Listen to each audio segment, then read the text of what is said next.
On va passer maintenant à notre invité suivant, qui est Olivier Staton. Olivier Staton qui a écrit récemment un article très intéressant sur un aspect très particulier de la transplantation hépatique, la transplantation auxiliaire hépatique. Alors, quand moi, j'entends transplantation auxiliaire, je pense à l'usage habituel, c'est la transplantation pour hépatite fulminante, dans lequel on va mettre un morceau de greffon hépatique à côté, on enlève une petite partie du foie du malade qui ne fonctionne plus, on met ce petit greffon auxiliaire et on va attendre que le foie régénère, quel que soit le cas dans les familles, régénère, et donc le foie auxiliaire a permis au foie natif de récupérer sa fonction totale. Or, l'article parle de la transplantation auxiliaire dans la cirrhose. Dans ce cas-là, l'objectif n'est pas de guérir la cirrhose, je ne pense pas que tu vas dire, après on met le greffon, bien, par miracle, le foie cirrhotique va devenir un foie normal. Donc, c'est dans un autre objectif que maintenant on doit l'expliquer. Merci beaucoup pour cette invitation. Je peux regarder la première diapositive pour revenir sur ce que vous venez de dire. Effectivement, la transplantation auxiliaire pour cirrhose a un terme impropre parce que c'est un autre changement de paradigme. Ce serait plutôt une transplantation de greffe auxiliarisée par le foie natif. Parce que le but de la transplantation auxiliarisée pour cirrhose est au bout du compte de retirer le foie cirrhotique et de pouvoir y mettre à la place un petit foie qu'on ne pourrait pas mettre d'habitude, pour plein de raisons qu'on va développer, mais qui, dans cette situation, va pouvoir grossir et prendre la place de la fonction entièrement du foie cirrhotique. Donc, effectivement, ce schéma, il vous montre les trois grandes indications finalement de greffe auxiliaire. Il y a la première, c'était pour des maladies métaboliques, où le but est d'amener effectivement un peu de foie sain à un autre foie sain, donc un déficit métabolique, et de l'emmener suffisamment de ce foie pour qu'il corrige un déficit. La deuxième situation, c'est celle que vous avez décrite. C'est-à-dire qu'on amène un foie le temps d'une insuffisance hépatique aiguë pour attendre la récupération du foie natif, et ensuite on peut abandonner le greffon. Donc il a une activité auxiliaire et transitoire. Alors que dans la transplantation pour cirrhose, on va amener un petit greffon qui est acquis en nourrice, le temps qu'il grossisse. Et une fois qu'il aura atteint une taille suffisante, on va pouvoir retirer le foie cirrhotique. Et c'est une longue évolution de plusieurs techniques de partage, d'apprentissage, de partage de greffons, de greffe partielle et de techniques et d'évolution de ce qu'on appelle, qu'on a appris avec, donc je vais en parler un petit peu de ce qu'on appelle le small pore size, c'est-à-dire une adaptation entre le débit portal et la taille du greffon qu'il reçoit. Et si je fais un petit rappel historique, pour vous montrer que c'est un long processus en fait évolutif, avec au début finalement des indications qui étaient d'éviter de retirer le foie natif parce qu'il y avait trop d'hémorragie pendant les greffes, donc la greffe auxiliaire hétérotopique en 64 aux États-Unis. Puis ensuite, vous avez décrit la première transplantation en 1983, vous avez publié en 85 de greffe orthotopique auxiliaire, telle qu'on l'a décrit. Et cette fois-ci, le but, c'était, si j'ai bien compris votre article à ce moment-là, d'éviter l'ablation du foie en entier parce que c'était trop risqué et de pouvoir amener, comment suppléer avec un petit greffon. Et l'évolution de ça a été dans les années, à la fin des années 90-2000, c'était d'y associer, une fois que le foie a grossi, l'exérèse du foie cirrhotique. Pourquoi? Parce que ce foie, si on le laisse en place à côté d'un greffon, il risque de faire un carcinome hépatocellulaire et d'avoir d'autres complications de la cirrhose. Donc, ce qu'on a fait, on a fait une hépatectomie un peu en deux temps. On a fait une cirrhose en deux temps, auxiliaire, dans lequel, dans le deuxième temps, on retirait. Et ensuite, on est passé au concept de rapide. Alors, je ne reviendrai pas sur celui des métastases parce que c'est différent, mais celui sur cirrhose, et on a systématisé les choses. Dans la technique, on a dit, le délai entre le moment où on va mettre le petit greffon et on va retirer le foie cirrhotique, il faut qu'il soit court. Deuxièmement, on va y associer systématiquement une déportalisation du foie natif pour amener tout le sang vers le petit greffon. Et troisièmement, on va systématiquement moduler le flux qui arrive dans le greffon. Parce qu'il y a un effet délétère d'un hyperdébit dans le petit greffon. Voilà. Donc c'est là-dessus qu'on a basé, et c'est une longue volée, c'est un long processus en fait de connaissance de la transplantation et de partage des greffons. Et juste pour la petite histoire, j'ai pris votre article, j'ai été chercher à la bibliothèque, hein, parce qu'il est plus édité. Et j'ai assisté, vous voyez, votre schéma opératoire de l'époque, c'est le malade OT12, auquel vous avez fait une transplantation oxydaire orthopédique. Le malade est malheureusement décédé au 13e jour de complications de rejet et sepsis.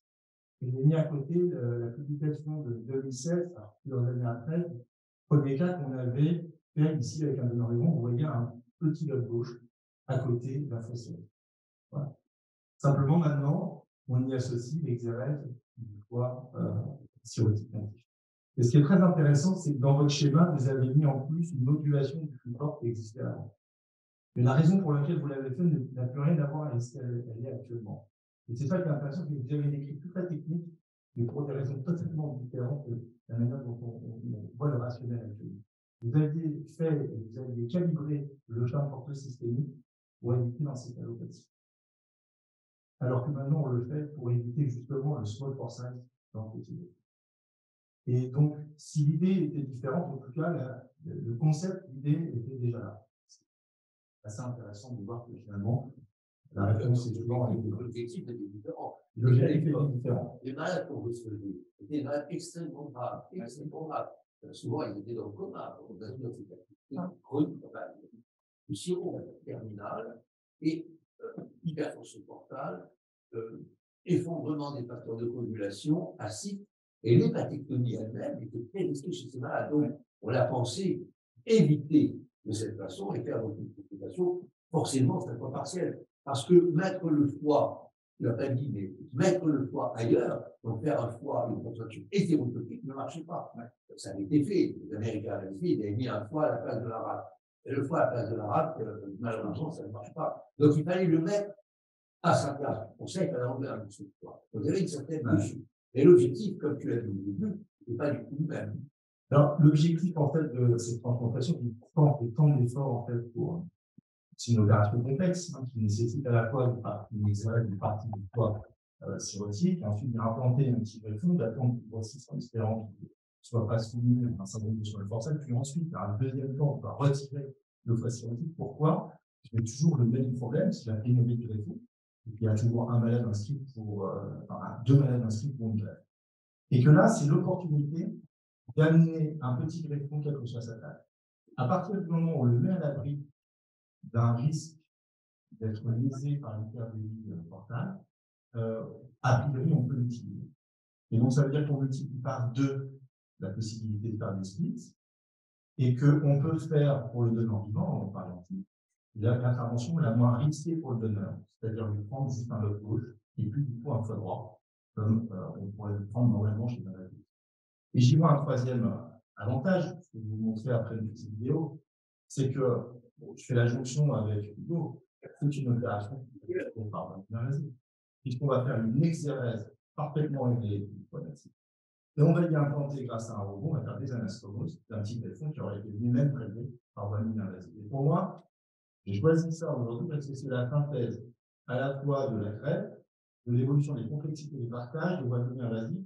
C'est un peu regrouper tous ces éléments ensemble dans une opération qui reste complexe, qui reste unique, et qui peut être aussi un avenir. C'est bien. Donc, la dernière indication que tu vois, c'est quand tu as un donneur vivant pour lequel, des fois, il y a des hésitations. Il va en parler tout à l'heure. Je vais vous montrer un film là-dessus. C'est-à-dire que tu as un petit greffon, il vaut mieux chez un donneur vivant que le petit greffon. Absolument. Et là, ta technique permet de diminuer le risque chez le donneur en prenant uniquement le gauche, c'est le bon droit, et le mettre à la place. Et si vous voulez pas entendre le split, c'est du split. Actuellement, en France, la technique du split est très bien connue.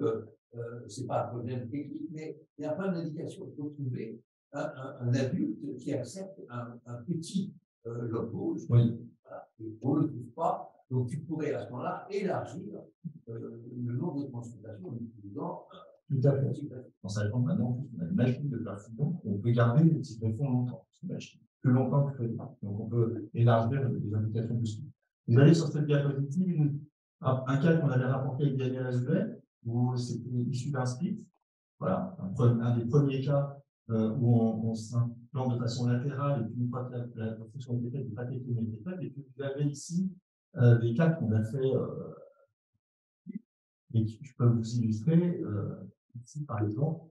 Alors, est-ce que vous pouvez... Voilà.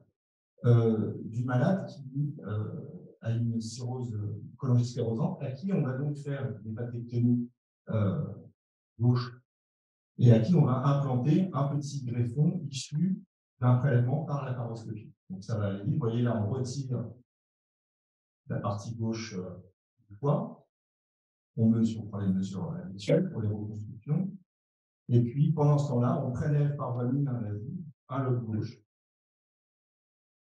C'est son frère, en l'occurrence, qui va aller donner une partie de son lobe gauche, enfin le lobe gauche, voilà, c'est une pierre. Donc l'avantage, c'est que c'est une équipe, on est tous présents, le personnel est là, c'est en 15 jours, on a toute la technologie, on peut faire cette intervention de façon élective, contrairement à une greffe, on doit faire souvent de façon urgente, la nuit, dans des conditions différentes. On prend les mesures, on va réimplanter ce petit greffon. Et puis, alors là, dans ce film, moi, je commence toujours par l'artère, moi, la chose la plus difficile en microchirurgie, une fois que remet par l'artère, les suites, donc je fais, je termine avec la réforme. Vous allez voir que c'est une vue très, très spéciale parce qu'on a, ensuite, on fait la moléculaire. Vous allez le voir côte à côte, un peu simple, alors là, c'est, voilà, avec un deuxième temps qui va être l'agression du foie de la cirrhose. Donc, c'est voilà, c'est un peu la synthèse de tous les concepts qu'on vient de voir. Je vais poser deux questions. Je crois que le concept de rapide, c'est vraiment très intéressant. Je vois que l'expérience, c'est pas très bon. Je voudrais savoir, est-ce que le risque de cette opération, je crois que c'est le même une transplantation de foie entier, parce que ça, le malade doit, c'est l'autre contrepart du malade. Et deuxième question, pourquoi tu as rapporté 4 cas de rapide à la thérapie? Pourquoi on a très peu de cas rapides? Pourquoi c'est niche? Tu peux dire un mot pour expliquer ce que c'est que le rapide, parce que la transplantation ciliaire de la montée, on prend dans une fois, on le rajoute là, le mot rapide apparaît. D'abord, c'est qu'il explique pour les métastases, on peut dire un mot, qu'est-ce que le rapide, comment faire? Rapide, c'est exactement ce que je viens de vous expliquer, sauf qu'on a donné un mot pour le formaliser, pour que tout le monde parle de la même chose. Mais c'est une évolution d'une transplantation excipière en 2 temps. Voilà, c'est exactement ce que je vous ai montré, sauf qu'on a donné un acronyme pour que tout le monde parle de la même chose. Il a été démontré d'abord pour les métastases, que c'est dans les pays nordiques. Alors, rapide, c'est résection hépatique en gros et délai et hépatectomie secondaire. Donc c'est l'acronyme delayed resection of segment 2-3 and delay total hepatectomy. C'est ça en fait. C'est un acronyme un peu. Et en fait, c'est exactement ce concept-là qui a été fait pour les métastases. L'avantage dans les métastases, c'est qu'il n'y a pas de problème de foie malade. C'est-à-dire qu'il n'y a pas de problème de non-fonction par définition. On se prend un foie sain qui va être celui qui oxydase le petit greffon, et il n'y a pas de problème d'hypertension portale parce qu'il n'y avait pas d'hypertension portale. Donc la difficulté de transposer la cirrhose, c'est ça. C'est à partir de quelle insuffisance hépatique c'est tolérable de faire cette opération. C'est-à-dire qu'on ne peut pas l'adresser à des gens qui ont une insuffisance hépatique sévère, puisque le but du foie ostéotique qui reste, c'est d'être en nourrice et de nourrir le temps d'hypertrophie du greffon. Et le deuxième problème, c'est comment doit-on adapter le flux porte quand même pour éviter lié sur le point de porcelaine. Alors, pour répondre à ta question, c'est une niche. Toutes ces raisons-là de complexité technique, d'invitation à définir qui ne le sont pas faites, autant pour les métastases, on voit qu'il y a un chemin qui se lance très important, autant pour la cirrhose, on est enfin dans une phase encore expérimentale, je pense. Et l'avantage du rapide, c'est qu'il n'y a aucun risque de non-fonction au premier temps. On est d'accord, puisqu'on laisse un foie natif qui est suffisant. En revanche, il y a un deuxième risque au deuxième temps, et qui est un peu inconnu. Et c'est là le questionnement. C'est 2 opérations dans l'île. Il faut vraiment définir Une indication de ça. Donc, non, je pense. Resection and partial liver segment 2-3 transplantation with delayed total hepatectomy. C'est pas long. Pour revenir à la situation, c'est vrai que l'objectif, c'est de pouvoir faire plus de transplantation. Le problème, c'est comme tu le sais, le donneur vivant en France, il n'y en a pas beaucoup. Ouais. Le split dit, il n'y en a vraiment pas beaucoup non plus. C'est pas uniquement un problème de receveur et de taille de greffon, mais c'est aussi organisationnel.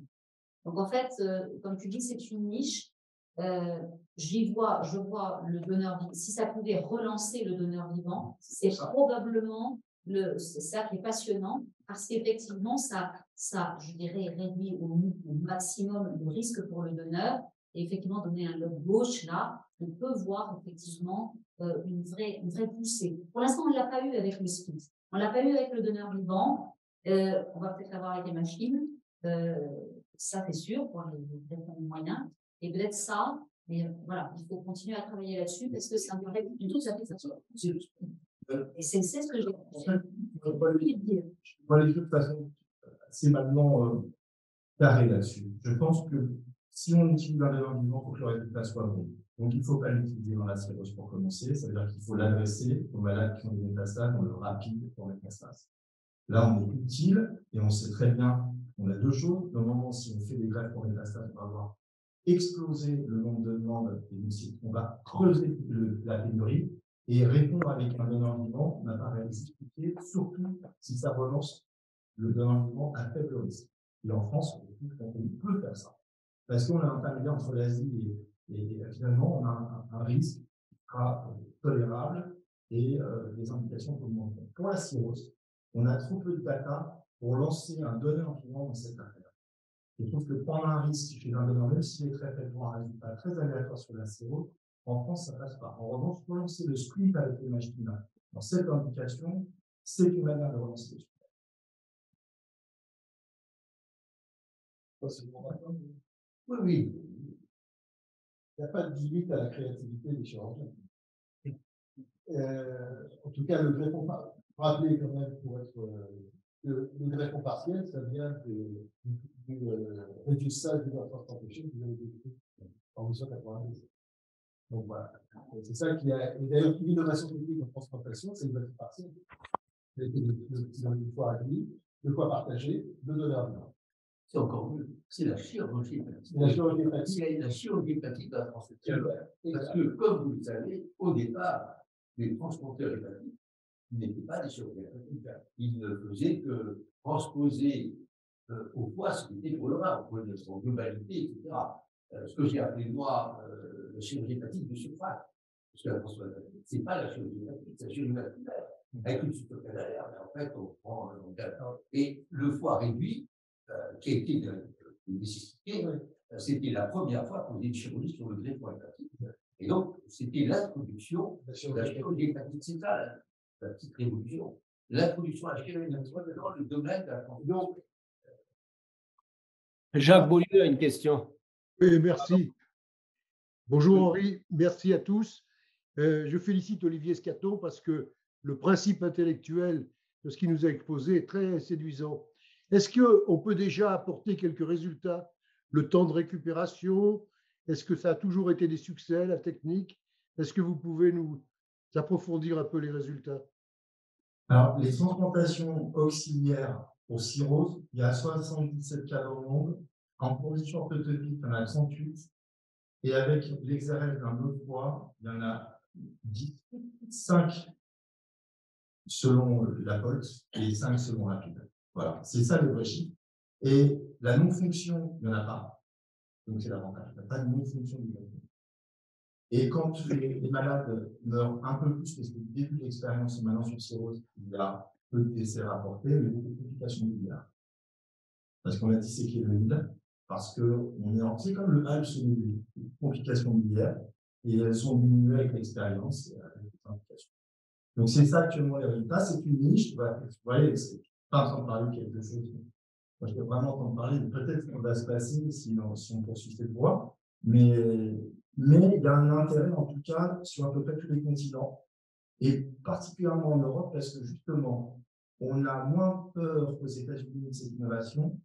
Et du côté de l'Asie, ils ont tellement réglé le problème de la greffe avec le donneur vivant, avec le foie droit, qu'il ne trouve pas forcément utile de désescalader vers les petits greffons. Et s'il y a l'opportunité de développer cette technique, c'est bien en Europe. Est-ce que vous pourriez nous résumer les indications qui se dégagent? Peut-être que vous l'avez abordé, j'ai peut-être pas bien entendu. Quelles seraient les indications optimales?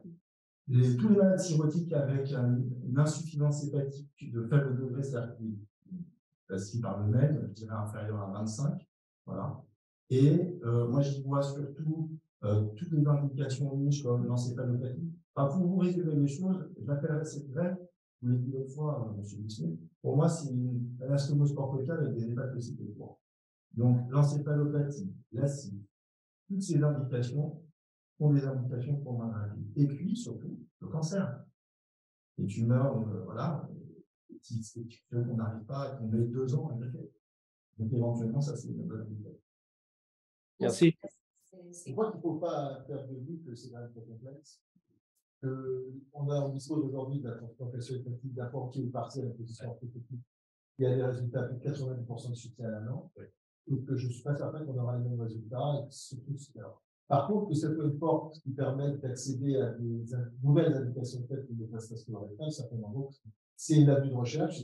Et en fait, c'est quand même l'inverse de la chirurgie de la greffe auxiliaire. Je veux dire, comme tu l'as dit, mais je dirais même d'autres façons de le dire. Dans la greffe auxiliaire pour hépatite fulminante, le greffon est auxiliaire du foie natif qui va régénérer.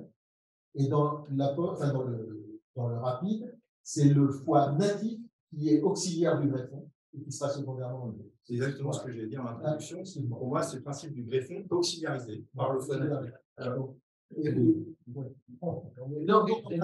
Moi, je pense qu'on est bien placé, c'est ultra technique. Dire que c'est ça qui va nous permettre de faire des lots gauche donneurs vivants, pourquoi pas, c'est une bonne façon de le faire, mais le donneur vivant, même avec le droit, ça marche, il n'y a pas de raison que les sociétés arrivent de nous, je vais en parler juste après. Et simplement, on est un pays où, pourquoi en Asie il y a beaucoup de donneurs vivants? Parce qu'il n'y a pas de donneurs canadiens, où on a des donneurs décédés, et donc on a moins de besoin. Mais, regardez ce qui se passe aux États-Unis, il y a des donneurs décédés, le donneur vivant remonte, parce que la pénurie est réelle. D'ailleurs, tu as tout à fait raison de dire, regardez la transplantation hépatique orthotopique classique, 90% de bons résultats, c'est un traitement extraordinaire, sauf qu'on n'en a pas pour tout le monde. Et c'est là, et c'est là qu'il y a un trou pour lequel on ne peut pas négliger ça, parce que c'est sûr que nous avons des malades qui meurent en les attendant, parce qu'on ne peut pas avoir assez de heureux. Donc, il y a une sorte de solution à trouver qui ne peut se régler que par l'amélioration des techniques. Parce que c'est vrai, vous avez raison, c'est complexe. Ça fait intervenir les flux portaux, ça fait intervenir la régénération. Voilà, Pierre-Alain est bien placé pour connaître les problèmes de régénération, même de compétition entre foies. Parce que si on greffe avec un foie qui est de bonne qualité, ça peut retentir sur l'accroissement du greffe hépatique, car le foie naturel en place a un avantage, c'est que c'est le foie de l'homme, de l'homme, la femme, que l'on greffe, donc il a un avantage pour l'autre, il n'est pas même immunologiquement aussi compétent. Donc déjà, il est handicapé. Alors si tu apportes un deuxième handicap d'une pathologie très bien, l'autre greffon va prendre le dessus sur lui et il y a un risque d'atrophie du petit greffon infectif. Tu l'as observé, très bien. Il est déportalisé. Comment? Il est déportalisé. Oui, alors, il faut l'handicaper par. Non, mais je dirais que si on remonte au début, cette créativité que j'évoquais précédemment, les chirurgiens hépatique extraordinaire, mais en transplantation hépatique, le but a toujours été de faire plus de mal. Et c'est la même chose. Un des avantages, c'est de ne pas avoir le grand problème de toutes ces techniques, c'est qu'à la fin, bon, quelle que soit la technique, le foie marche pas bien. Quand le foie marche pas bien, soit on transparent, c'est pas forcément la solution. Je suis un petit peu étonné. Et je pense que la sélection est très importante. Parce que, quand même, on comprenne, on lit ce qui était dit, la même porte, une fois c'est repris. On ne fait pas rien du tout. Je veux dire, c'est quand même un foie qui va mis que sur la terre, ce qui est déjà le cas, il faut réaliser. Mais je pense qu'il faut quand même être un petit peu prudent. Et tu as dit le BL de 25, le Chine et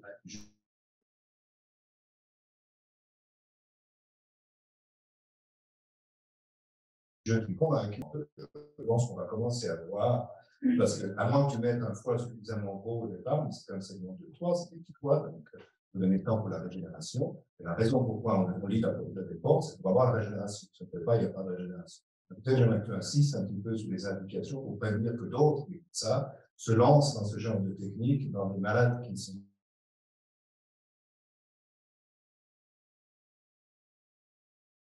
très avancés. Et en principe, plus le même niveau, plus l'hypertension portale est importante.